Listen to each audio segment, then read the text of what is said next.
Assalamualaikum warahmatullahi wabarakatuh. Selamat siang anak-anak. Bagaimana kabarnya hari ini? Semoga kalian dalam keadaan sehat walafiat. Amin ya rabbal alamin. Oke, semuanya pada hari ini hadir bukan? Semoga kalian hadir. Oke, kali ini kita akan mempelajari materi sejarah Arab pra-Islam. Bagaimanakah kondisi bangsa Arab sebelum Islam? Ayo, ada yang tahu nggak? Pasti kalian sudah tahu dong, soalnya tadi ibu kan pagi-pagi udah mengirimkan materinya di WhatsApp group. Oke? Kali ini ibu akan memaparkan materi yang telah ibu kirimkan di WhatsApp group. Semoga kalian dapat menceritakan kembali materi yang akan ibu sampaikan. Pada hari ini kita akan mempelajari sejarah masyarakat Arab pra-Islam. Jazirah Arab merupakan wilayah padang pasir yang terletak di bagian barat daya Asia. Jazirah adalah padang pasir terluas dan tergersang di dunia. Luas wilayahnya mencapai 120.000 mil persegi. Wilayah Arab, daerahnya terdiri dari gurun-gurun yang udaranya sangat panas dan berangin tenang. Wilayah ini disebut Tihamah. Sedangkan wilayah yang berupa lembah di celah-celah pegunungan adalah daerah Hijaz. Di wilayah Hijaz inilah terdapat dua kota suci, yakni Makkah dan Madinah. Di Makkah inilah terdapat Ka'bah dan sumber mata air yang tidak pernah kering yang bernama Zamzam. Najd adalah suatu wilayah yang berupa dataran tinggi. Berbeda dengan wilayah lainnya, Al-Rod yaitu wilayah padang pasir luas yang terkenal dengan padang Sahara yang tandus dan gersang. Wilayah Al-Rod berada di bawah kekuasaan bangsa Persia. Wilayah Jazirah Arab yang lain yaitu Yaman, suatu wilayah di Jazirah Arab yang telah banyak dihuni oleh masyarakat Arab pra-Islam. Penduduk Yaman termasuk yang telah maju pada saat itu. Namun, sering terjadi peperangan sehingga banyak bangunan-bangunan yang lenyap dan musnah. Kehidupan sosial masyarakat Arab sebelum adanya Islam. Bangsa Arab memiliki karakter yang positif dan beberapa sifat kebiasaan yang buruk. Yang pertama, kebiasaan buruk bangsa Arab. 1. Menyembah berhala, dewa, malaikat, jin, ruh, dan benda-benda langit seperti matahari, bulan, dan bintang. Yang kedua, percaya pada tahayul dan hantu. Yang ketiga, suka minum minuman keras dan mabuk-mabukan. Yang keempat, hidup boros dan tak suka berpoya-poya. Yang kelima, suka bermain judi. Yang keenam, suka membuat persembahan kepada patung berhala.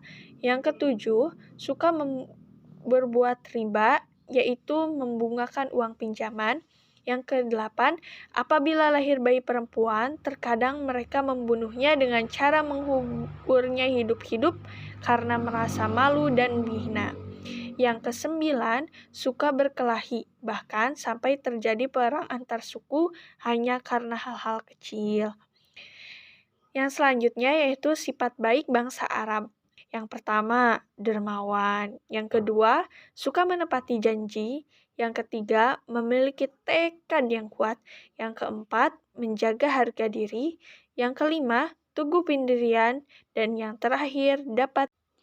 Kebudayaan masyarakat Arab pra-Islam yang paling menonjol adalah bidang sastra bahasa Arab, khususnya syair Arab.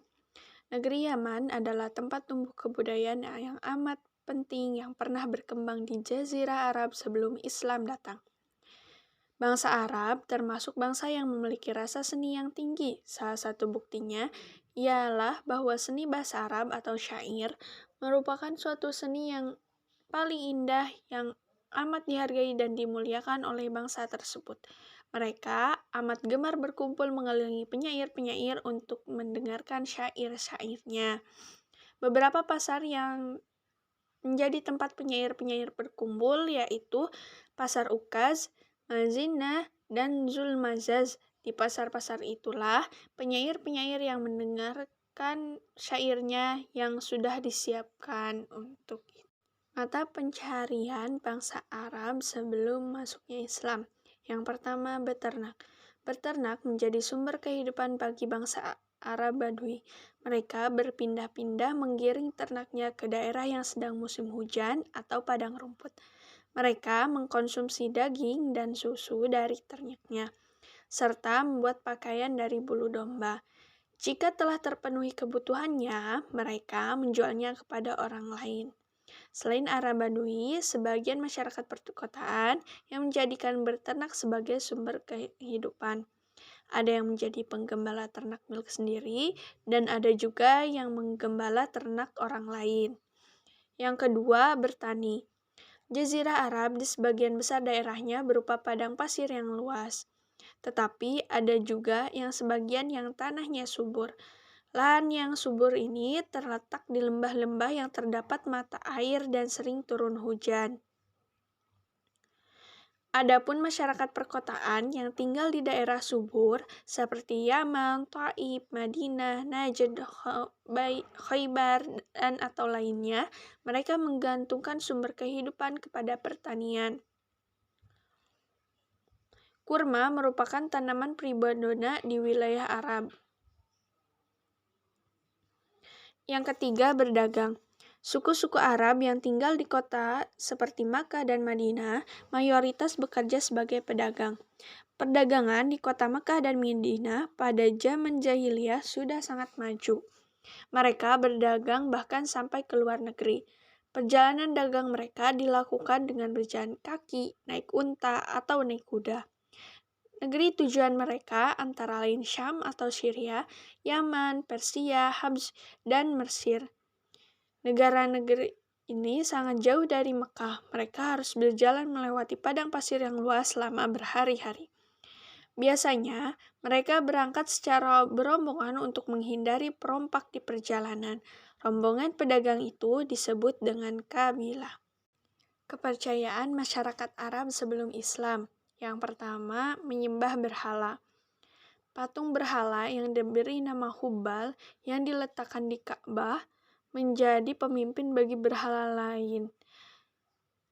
Hubal yakni berhala yang terbuat dari batu akik berwarna merah dan berbentuk manusia. Kemudian Lata, berhala yang paling tua, ditempatkan di Taif.